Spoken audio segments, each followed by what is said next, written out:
Hello and welcome to The Update. I'm Michelle Stevenson. New Zealand has paused its travel bubble with New South Wales while Sydney's COVID cases are under investigation. Their COVID response minister, Chris Hipkins, says the suspension will take effect at midnight and will be reassessed in 48 hours. Over that period of time, further information comes to light that means we need to extend that, then we have the ability to do that.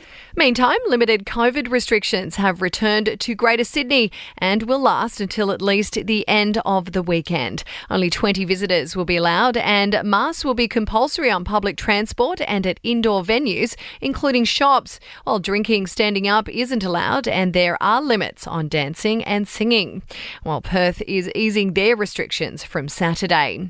Meantime, the COVID cases have been linked to a returning traveller from the US who was in hotel quarantine. Health detectives are currently searching for a missing link. They're fearing there is another person who passed on the virus. The TGA has confirmed there are only 5 new cases of blood clots that may be linked to the AstraZeneca vaccine, but that's out of close to 1.5 million jabs.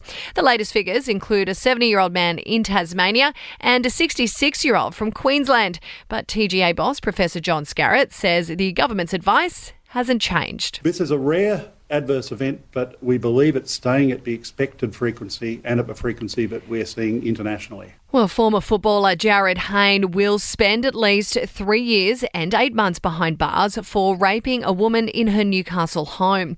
In sentencing, the judge told the court that Hayne was fully aware the victim was not consenting.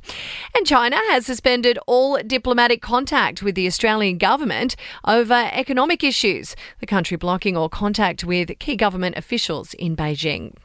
To sport now, and nearly 40 Australians involved in the IPL are currently en route to the Maldives after chartering a flight out of India. Former Aussie Test player Michael Hussey, though, has been left behind as he tested positive to COVID.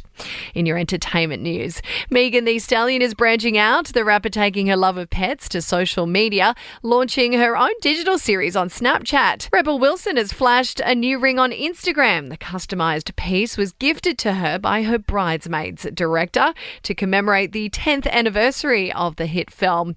And Brody Jenner admits that he was pretty shocked to discover his ex-wife Caitlyn was dating Miley Cyrus. Now, you might remember this unusual coupling. Caitlyn and Miley had that brief summer fling, but Brody says his ex had never expressed any interest in women before. And that is the latest from the Nova Podcast News team. We'll see you tomorrow morning for another episode of The Update.